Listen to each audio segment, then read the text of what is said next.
Minu ees on pereema raviraamat. Autoriks on Terje Tähe ja selles raamatus on kirjutatud, mismoodi teha plaastreid, kuhu piirkonda mähis teha, mismoodi seda teha. Ja siia on kirjutatud näiteks sellist asja. Üldreegel on, et plaastrid ja mähised pannakse rindkere ette ja taha, vältides südamepiirkonda. Ees rindkere keskele, taga veidi allapoole. Nüüd, kui me vaatame pilti, mis on siia juurde pandud, kuidas seda mähist siis tehakse, õigemini siis sinepiplaastrit tehakse, siis me näeme, et ees on pandud see plaaster südamepiirkonnale ja taga on ta pandud otse selgroo peale. Ma sooviksingi rääkida nüüd sellest, kuivõrd ohtlik on selliselt asetada need plaastrid ja teiseks sellest, et siin on vasturääkivus. Nüüd, enne veel, kui me läheme mannekenide juurde, selleks, et näidata seda täpsemalt, pööraksin ma ka tähelepanu sellele, et siin on ajafaktor sees. Plaastri hoidmise, on see siis sinepiplaaster või on ta pipraplaaster, meil ei ole olemas sellist asja nagu ajafaktor. Seda tuleb alati vaadata, milline on nahk, mismoodi see nahk vastu peab, kuidas on selle inimese enesetunne. Millal siis ära võtta see plaaster, on siin kirjutatud, jällegi siin üleval. Mitte esimese nihelemise peale, vaid siis, kui enam ei ole võimalik jutuga last maha rahustada.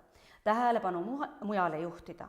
Kui kahtled, saad rätiku serva alt veidi piiluda. Jälgi alati kella, et järgmine kord saaksid juba kella järgi otsustada.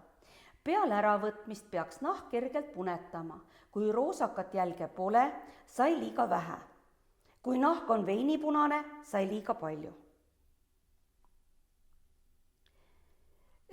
See ehmatab, see jutt, sest kui nahk on ikkagi veinipunane, see tähendab seda, et nahk on ära kõrvetatud, ta on ära põletatud ja põletuse ravi on ääretult raske ning me ei tohi teha inimesele lisakannatust, kui ta on juba niigi haige.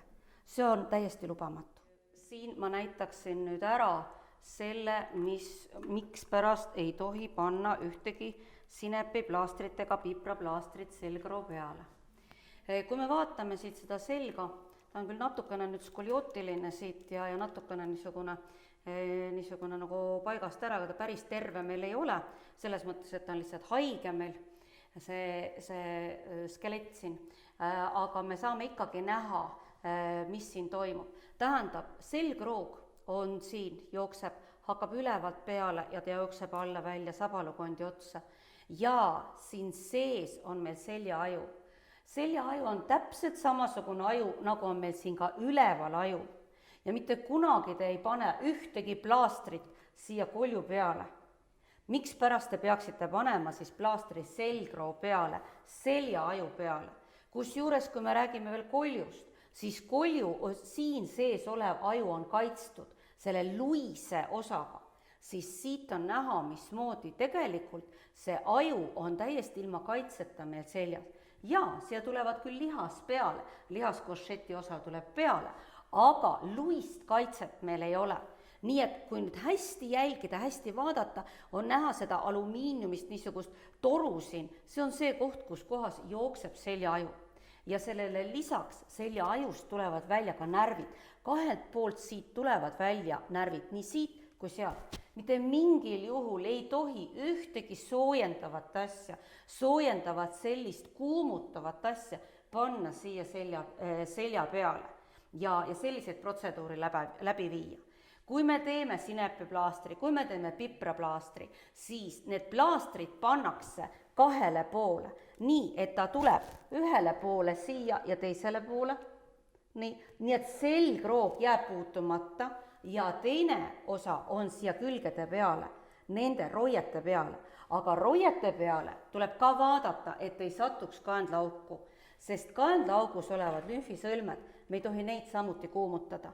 Ehk see tähendab seda, et ta peab tulema siia külje peale.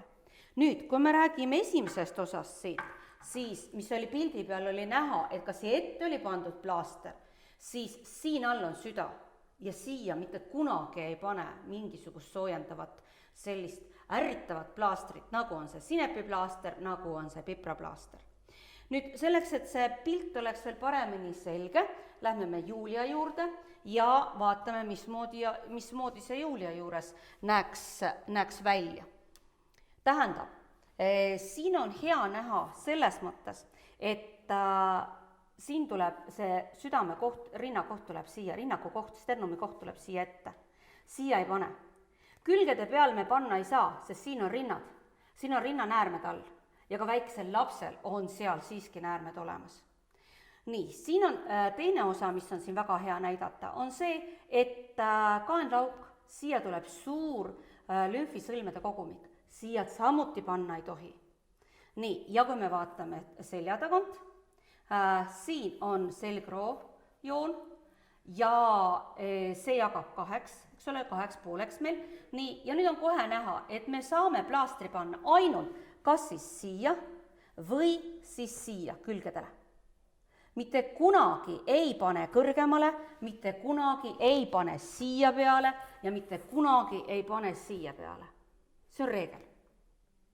Nüüd, mis ma raamatu kohta veel tahaksin öelda, on see, et Terje Tähe raamat on väga hea raamat. Ja ta on väga hea õppematerjal, sellepärast, et üks viga ajab teist viga taga. See on õpilastele väga heaks õppematerjaliks, selleks, et nad otsiksid vigu, selleks, et nad leiaksid need vead ja oleksid kriitilised oma lugemises.